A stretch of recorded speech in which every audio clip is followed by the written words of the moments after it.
Olá pessoal, craques do microfone, olha só, estou aqui com outra lenda do rádio esportivo de Curitiba e do Brasil, Valmir Gomes, vai contar a sua trajetória para nós. Tudo bem, Valmir? Tudo bem, Espina. Graças a Deus estamos com saúde, né?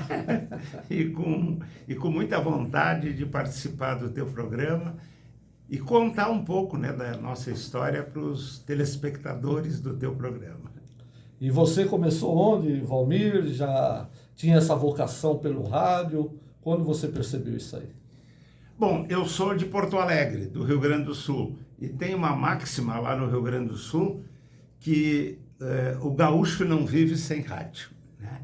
Então eu me criei escutando rádio, e naquele tempo também não tinha televisão, não tinha internet, não tinha nada, era o rádio, né? E eu tenho esse rádio até hoje. Ele tem mais de 100 anos. Caramba. É o rádio da minha família, e a minha mãe, quando faleceu, um pouco antes de falecer, me deu o rádio para mim. É um rádio cruzeiro.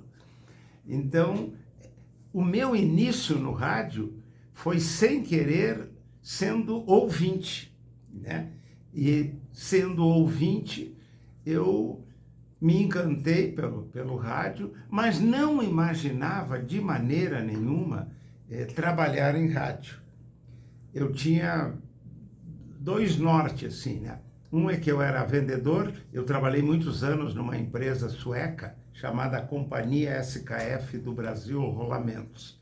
É a maior empresa de rolamentos do mundo.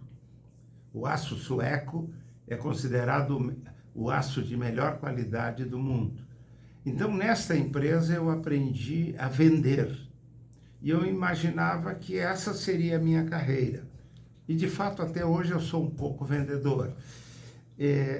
E também ser atleta de futebol profissional, porque o meu pai, Ademar Gomes, o nome dele, ele era conhecido como Seu Gomes. Ele jogou na lateral de esquerda do Grêmio, foi capitão de um time lá de Porto Alegre, centenário, chamado Esporte Clube São José.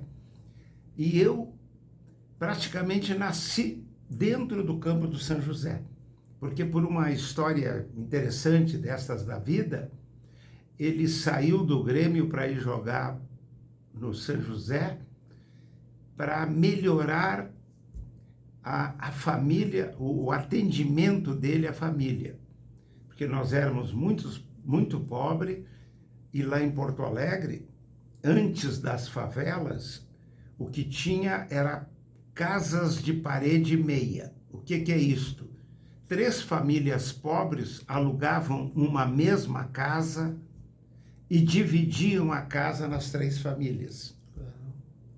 Então, eu, por exemplo, me lembro perfeitamente que durante anos eu e a minha irmã e o meu irmão, nós dormíamos no pé da cama dos nossos pais, no chão, sabe?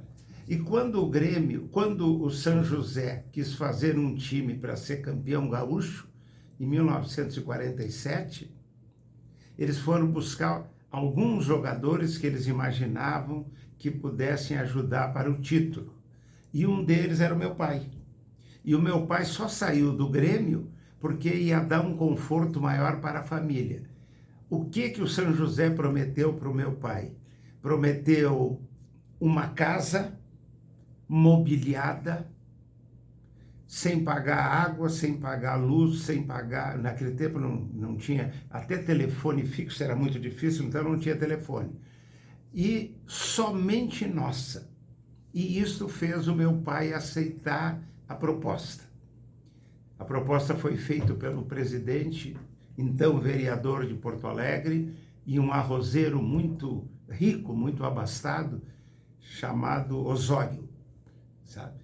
E esse cidadão era Manuel Osório. Esse cidadão nos deu esta condição melhor.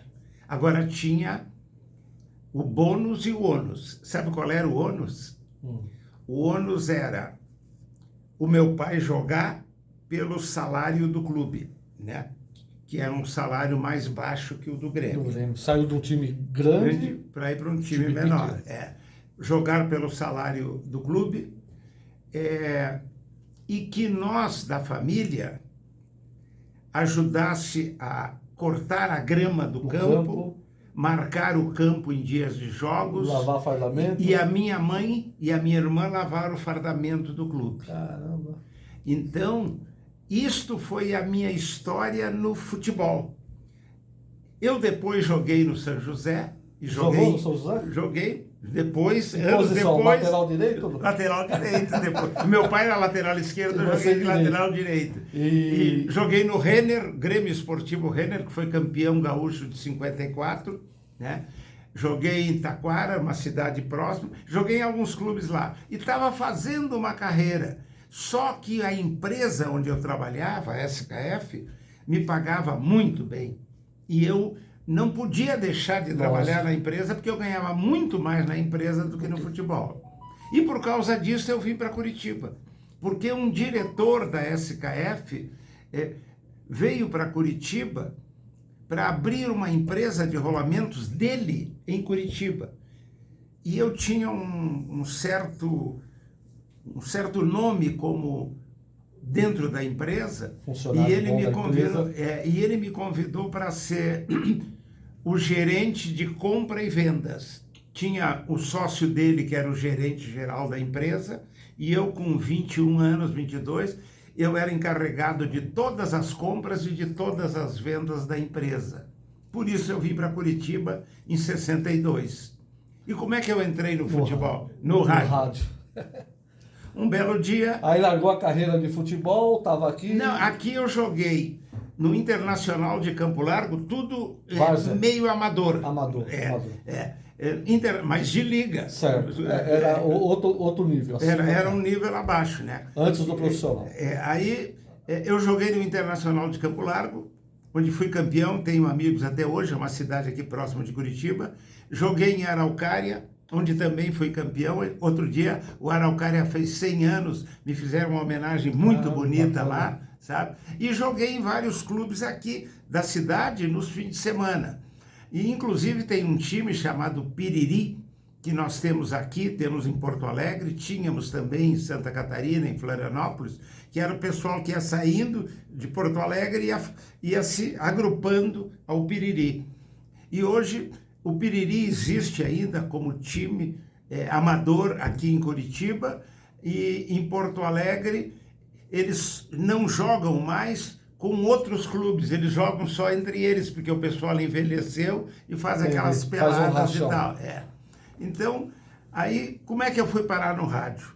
Um belo dia, eu era um dos anunciantes de uma rádio, e um cidadão chamado Carneiro Neto, que eu acho que tu conhece. Esteve aqui, fiz com ele. Mas então, o Carneiro, ele era o diretor de uma rádio, diretor de esportes, e era um comentarista aliás, um narrador de primeira linha aqui, né? Ele me convidou para fazer uma participação no Atletiba. Eita, já não... O que era que ele queria? Ele pegou dois jogadores antigos, craques no Curitiba e no Atlético, e pegou um cara neutro para contar uma história de futebol e de clássico antes do clássico. Porque naquele tempo as emissoras abriam ao meio-dia a jornada esportiva. Tá? E eu fui lá. Quando terminou a nossa participação, foi um programa de 1 hora, nós fomos sentar para ver o jogo, eu e os dois convidados. Um era o Fedato, que foi um grande jogador, não, um zagueiro. Porque tinha o Fedato no Palmeiras. Aquele era centroavante. Tá. E o outro era um meia esquerda do Atlético também, que tinha um nome extraordinário. Então nós fomos sentar lá. Quando estamos sentados lá no intervalo do jogo, vem um camarada e diz: olha, o Carneiro quer falar contigo lá, assim que terminar o jogo. Aí eu pensei assim, eu fiz alguma bobagem e ele vai querer e eu vou ter que pedir desculpa, né? Aí eu cheguei lá, ele disse: não, eu queria que tu desse uma palhinha de como é que foi o jogo e queria que tu fosse tomar um café comigo durante a semana. Aí eu dei uma palhinha ali do jogo, do que eu achei, E não fui lá, porque eu achei que, né? Aí ele foi atrás de mim lá no meu escritório. E aí eu comecei a trabalhar com ele como, primeiramente, fazendo só os postos, onde tinha um posto, tá? E depois, aos poucos, eu fui comentando, e hoje já faz 40 anos Valmir, isso. E você vai continuar essa história daqui a pouquinho. Tá bom, tá legal.